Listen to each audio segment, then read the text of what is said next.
Today with the Bus Bums, we'll be framing up our bathroom, installing our Nature's Head composting toilet, and moving out of our first apartment.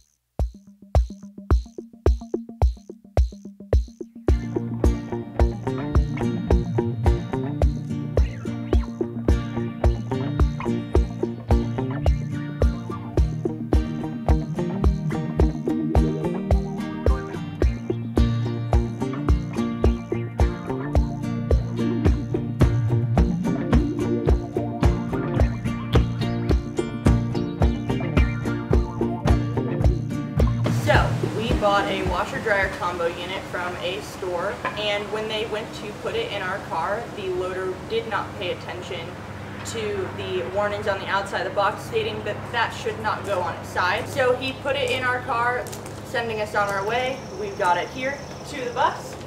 Spent 5 to 10 minutes, 5 to 10 minutes making a railing, or I guess we made a ramp to, and then we, you know, got it up into the bus. The second it's up there, it starts leaking. It started leaking. So it's a condenser dryer washer combo. So I believe, I don't know, some sort of fluid leaked out. We initially thought that someone had used it because there was a bunch of water coming out of a washing machine.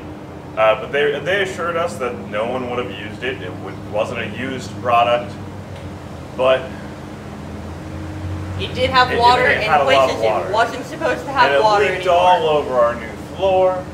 It's all cleaned up though. But it didn't cause any problems, no problems. But either way, so we were frustrated. They had to come get that because we're not putting a leaky washer back in our car. Alright, so back to the toilet.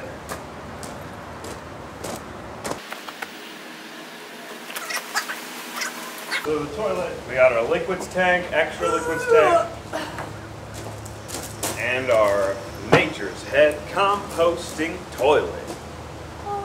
Beautiful speckled gray exterior with a nice white, clear, translucent flapper. So yeah, so it's vented, 12 volt, I believe, right? 12 volt or 1 point? Yeah, we bought an adapter, so they can also be used at 110. Yeah. So let's see what's in here.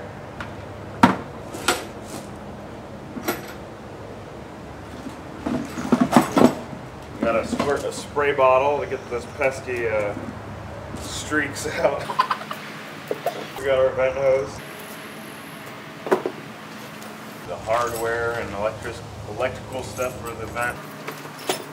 Ooh, you're Katelyn's favorite part. The manual. The manual. It's always nice to know how to use something before you use it. Oh, that's funny. And the adapter.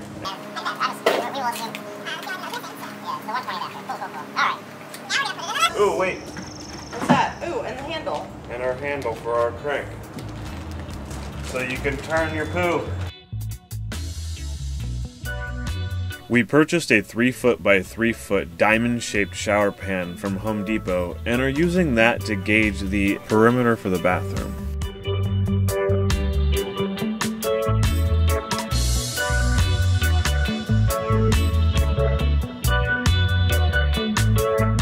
Our plans changed around a bit after installing the stud, and it later becomes part of the bathroom door. Stick around to see what I mean.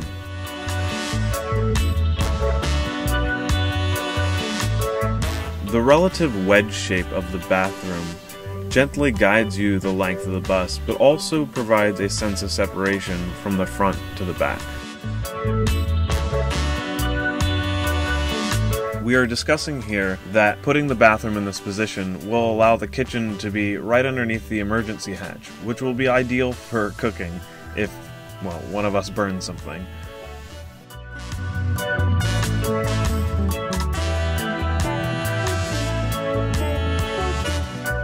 When we started the conversion, we didn't have any tools, so that meant I got to go on the shopping spree of my life. So I went to Home Depot and we bought all of the red tools. We went with the Milwaukee M18 line, and honestly, I wouldn't choose anything else at this point. They've worked great for us, and, well, why buy into another battery system?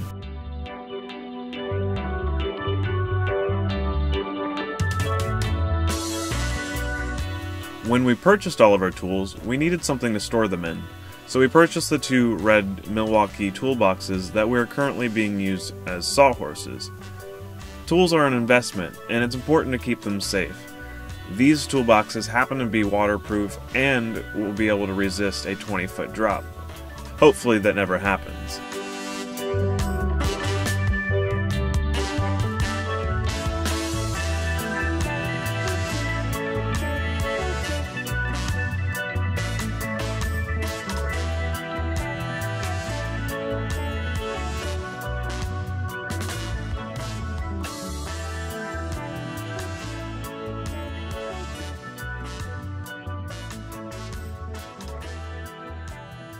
We aren't working with any set-in-stone plans here. Most things we're doing are off the top of our head, though we do have a general sense of what we want and how we want the bus to feel when we're finished.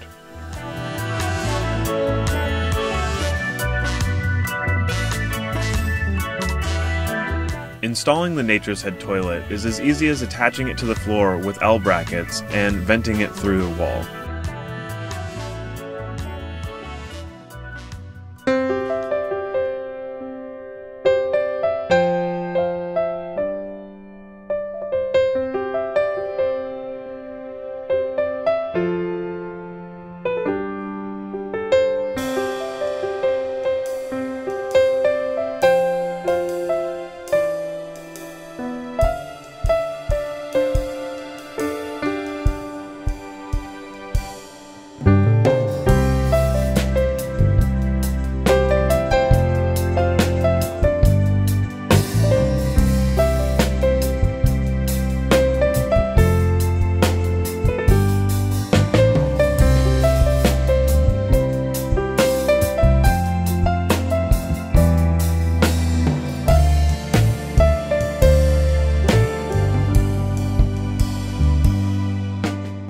So we moved into the bus.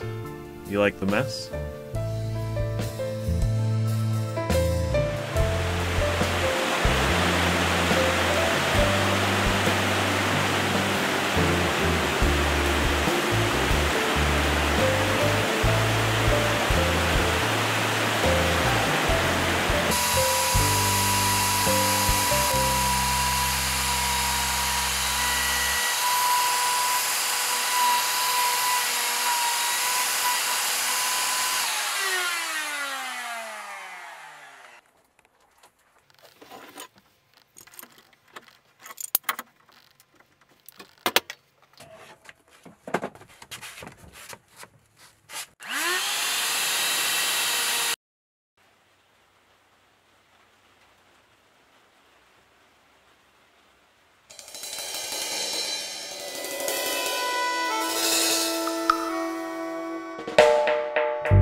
Tiny living doesn't always have to come with sacrifices. In fact, in this conversion, I'll get my very own workshop and tool closet to boot.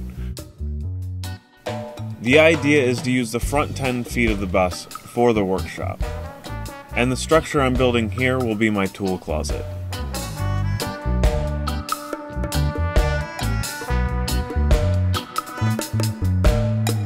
Most measurements are based off the height of the pinch weld that runs the length of the bus. The pinch weld sits about 10 3/4 inches high and is how the seats were attached to the wall.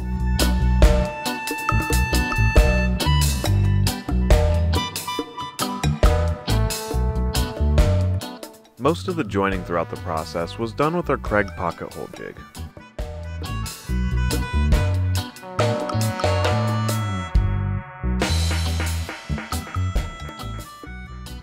It was about this time in our build process that we started getting some pushback from our landlord and new tenants on the property.